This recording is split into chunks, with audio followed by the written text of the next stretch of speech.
So maybe they ultimately stop in 4 spades, but this might be a hand where they could make 5 or 6. And you may only have a trick or 2 coming. Yeah, and I think there should be some urgency here to attack.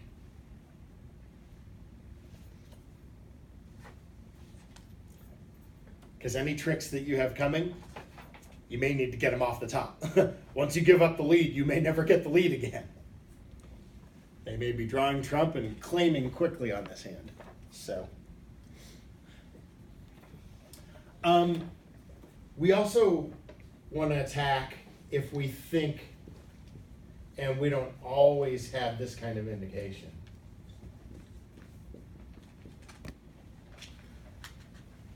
But if we think they have a long-running suit,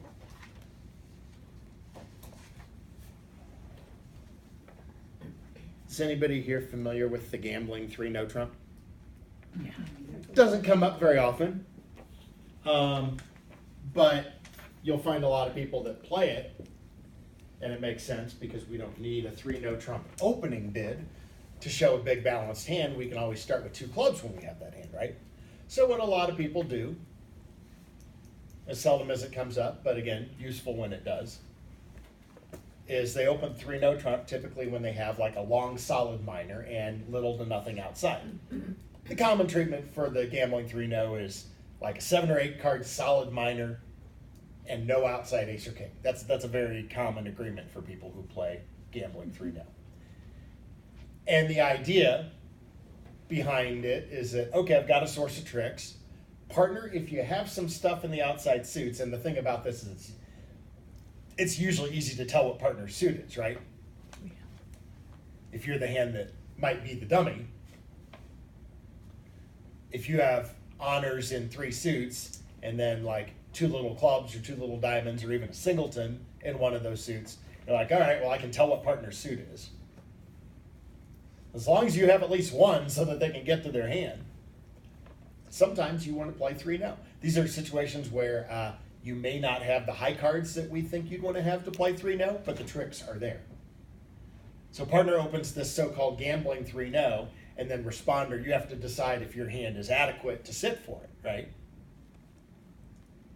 Now, if it's not, if you have a bad hand or you have, you're wide open and say one of the majors, a suit that they're likely to lead or something like that, like, nah, a 3 no could be a disaster here. Because like I know partner doesn't have anything in hearts and I have 3 little hearts and they could very easily find a heart lead here. So you got to decide whether or not you want to leave it in 3 no. But sometimes even for the partner of the gambling 3 no bidder, you may take a little chance. Got a little something in every suit and say, you know what, I may have just enough for partner to pull this off. And they have to find the right lead. So I'll sit for it.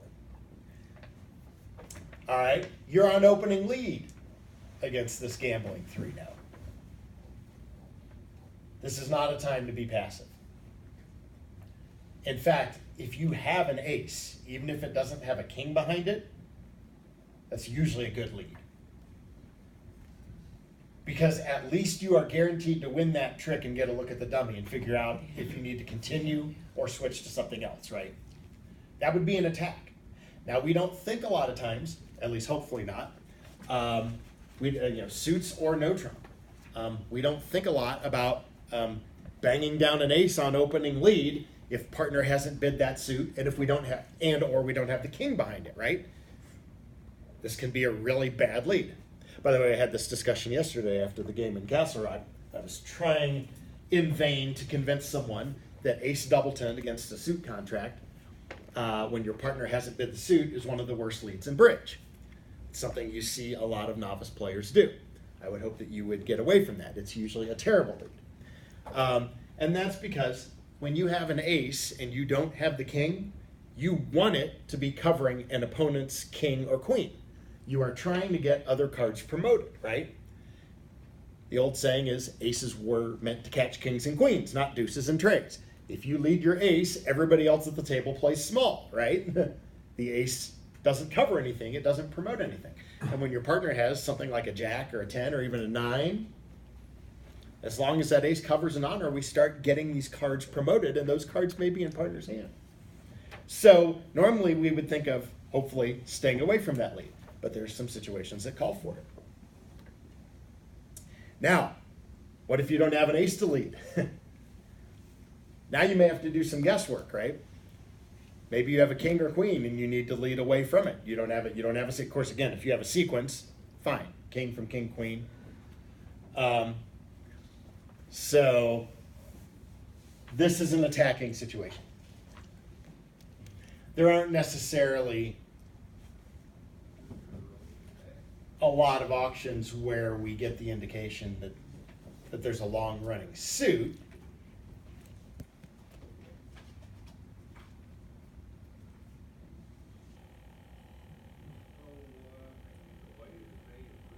What if we get a situation where, what if the opening bidder says, open something like a diamond, and their partner responds, and they bid 2 diamonds, and their partner does something else, and they bid 3 diamonds.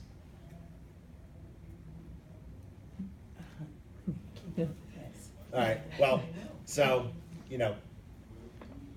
whether they end up in diamonds or whether partners bids another suit and they play somewhere else, this is not a time to be passive. This is not a time to just lead a trump or punt. Probably be trying to lead some other suit. Again, it may not always be clear to you which suit that is, but give yourself the best chance.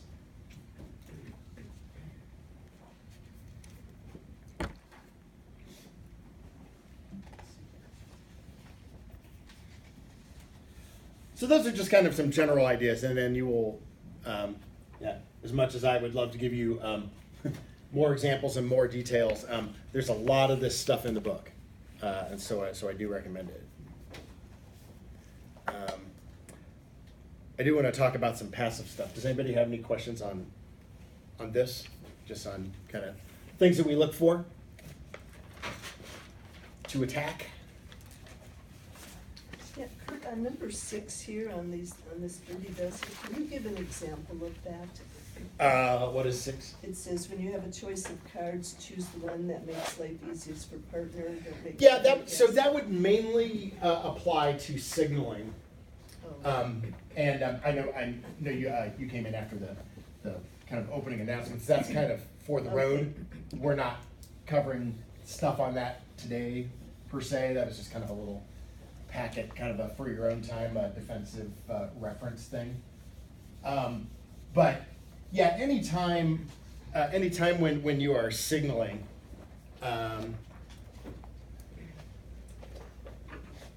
so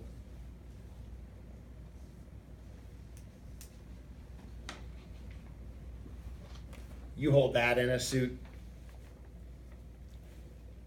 and let's say partner leads small from that suit. So maybe partner's leading from the queen. Maybe it's an attacking situation. Partner is making a length lead from the queen. Right. So they lead small, and the ace of that suit shows up in dummy. So you can't win the trick, but you can signal when that ace is played. Right. Well, you want to tell partner, hey, you've made a good lead. I have the king, right? You want to encourage. If partner gets the lead before you do, you want to encourage a continuation of that suit. Right. So what card do you play? I mean, we'll see what other spot cards are there, but let's play the highest card we can afford. It looks like we can afford the 8. Now, that may get the trick done. You may be thinking to yourself, well, as long as I don't play the 3, partner will get the message. But there are a lot of situations where some of those middle spot cards, 7s and 6s, can be hard to read, especially if partner can't see all of the other relevant spot cards. So all we're saying with that is, when you have an opportunity to signal, if you've decided, yes, partner, I want you to continue the suit, don't risk being ambiguous and playing the 7. Be as clear as you can, as long as you're not throwing away a card that might cost a trick, right? Okay. If you're king 10, 7, 3, you may not be able to afford the 10. That may be a winner, right? So then maybe you need to signal with 7 and hope that that gets the job done. And I may have told you all the story at some point, but I was playing at a tournament in St. Louis several years ago, and we defended, or I should say more accurately, we failed to defend a 4-heart contract that the opponents played, and it felt to me like we should have beaten the hand. And I was kind of cycling through the play and what needed to happen differently. And so I asked my partner, who was more than happy to volunteer it since I asked. I said, is there a way we could have beaten that? And his response was, yeah, you could have not signaled with the setting trick. I threw away a card that I couldn't afford to throw away just for the purpose of giving a signal. That would have been our 4th trick. Oops.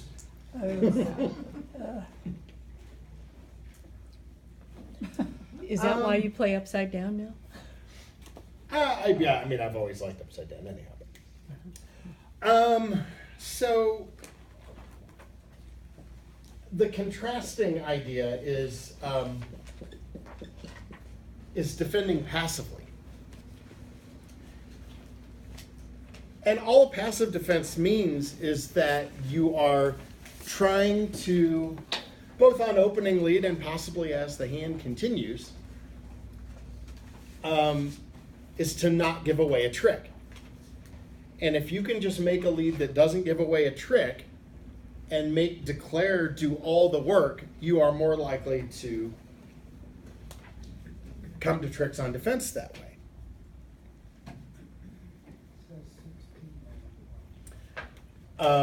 And I have, and again, these are out of the book, but kind of 5 conditions.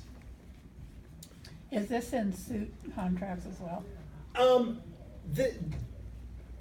It is for both. I would say I feel like a passive defense comes up more against no trump than it does against suits, but it can come up against suits. So it's both. So I had a hand fight. I filled in for about 2 boards yesterday, and I happened to pick up a hand. I mean, this was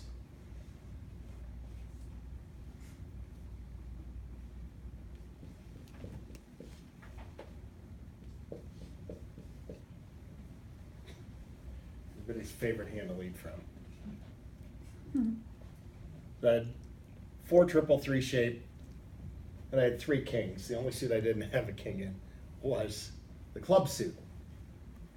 My right hand opponent opened a no trump, and they transferred to spades to start off, and they ended up in 4 spades. As the bid, I'm not going to give you the auction because the bidding was kind of weird and didn't make any sense. But it seemed to me that even though they settled in 4 spades, the bidding indicated to me that they kind of maybe wanted to think about a slam here.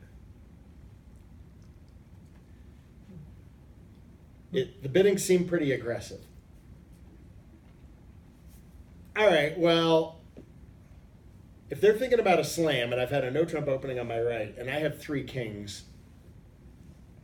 what does that leave partner with? Nothing. Not much, right?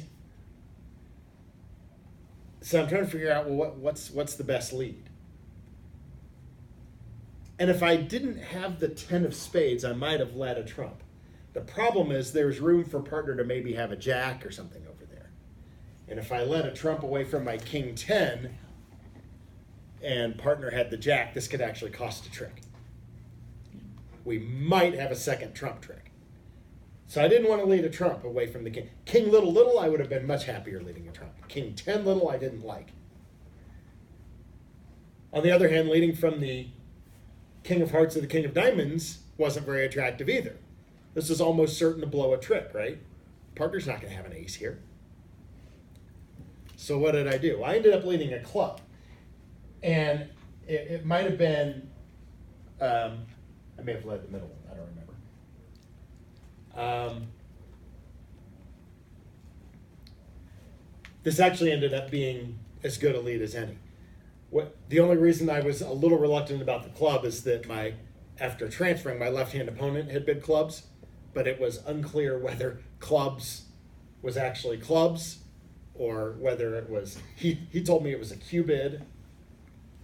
The dummy ended up having 6 spades and 5 clubs Do we on this leave hand. the top of nothing? No, I don't, but that's a discussion for another day.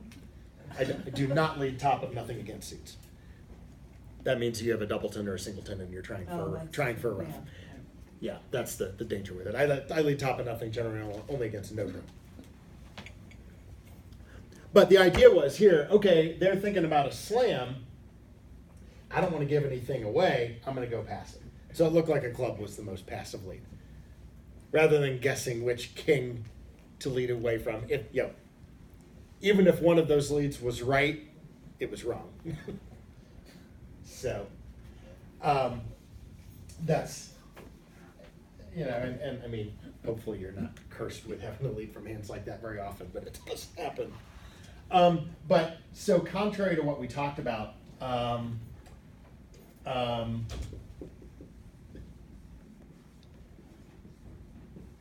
if there's no evidence from the bidding that somebody has a strong side suit, you probably want to be passive. Like if your opponents each make a couple of bids, but they never agree a suit anywhere, and then they land in the inevitable 3-0.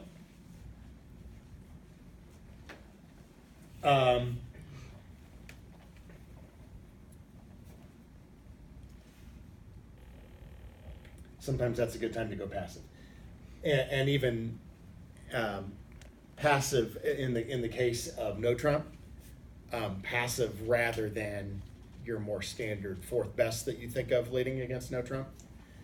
Some people get on autopilot with that and they just always want to lead 4th best. But if you're leading 4th best from a suit that is only 4 cards in length, and if it's a bad suit, a lot of times that's not a very good proposition. So this is actually a case where if I don't have a good clear-cut lead and I want to be passive, I will lead top of nothing.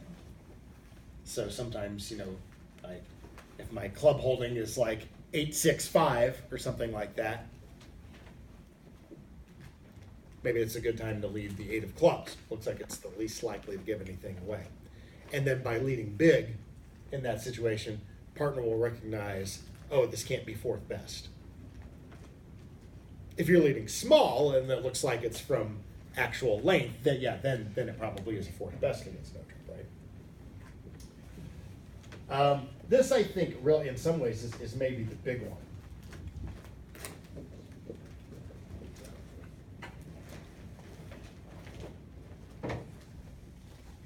Sometimes the opponent's auction indicates that there is a great disparity in the strength of the 2 hands.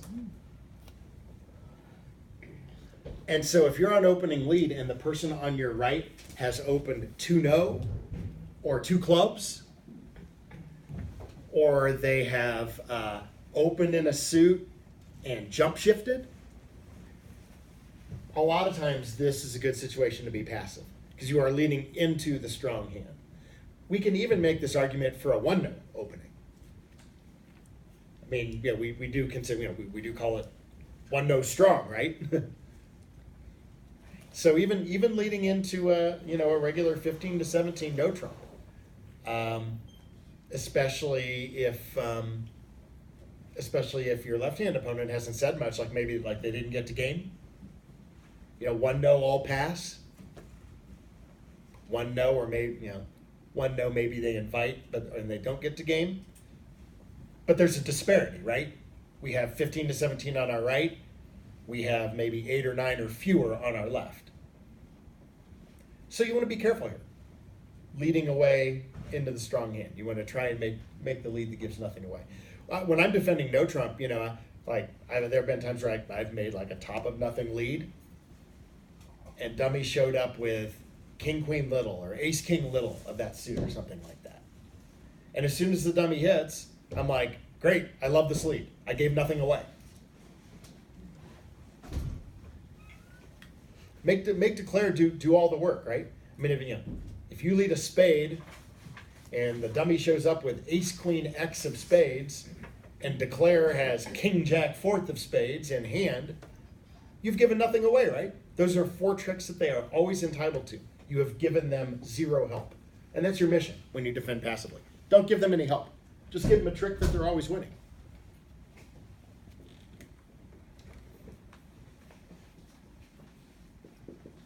We looked at this a little earlier in a situation where we were contrasting attacking and maybe not attacking.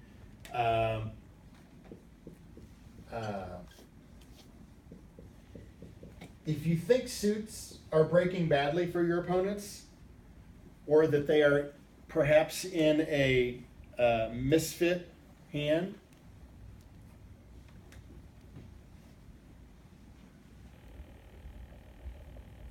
this is sometimes a good time to be passive too. Like you have. And that may involve leading a trump if we're defending a suit contract. So. Also may take down some of their roughing power, which is what we're getting to in a little bit here.